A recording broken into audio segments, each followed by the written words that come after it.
How much money do you need to retire? Is it $1 million? Is it $2 million? Maybe even more? This is one of the most common questions I get. And the truth is, the answer depends on you. When it comes to retirement income planning, a common starting point is the 4% rule, which basically means if you withdraw 4% from your investment portfolio, your money should last at least 30 years. For example, if you want to live off of $80,000 a year in retirement, you roughly need to have about $2 million saved up within your investment portfolio for you to become financially independent and live off of your resources. And although the 4% rule of thumb might be a good starting point, it does not tell your full story. Now, the question you should be asking yourself is, what is your number? And the answer to that question depends on three key factors.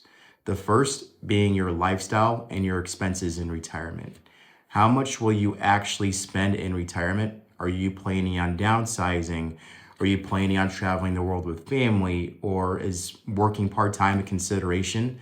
The more you plan for your ideal lifestyle in retirement, the more clear your number becomes.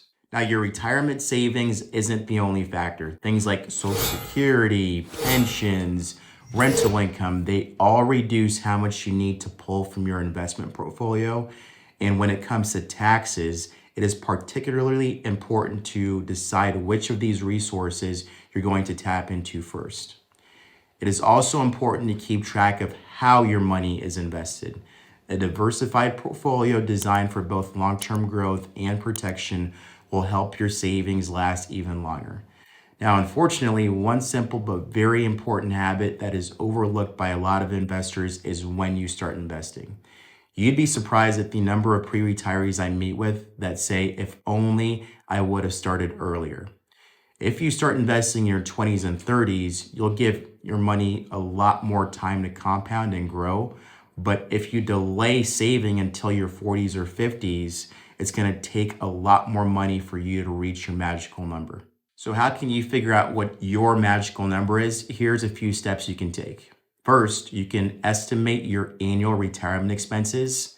Second, you can add up all your guaranteed lifetime income sources. And last but not least, I would highly encourage working with a financial professional to show you how your savings, your investments, and your taxes impact your overall plan.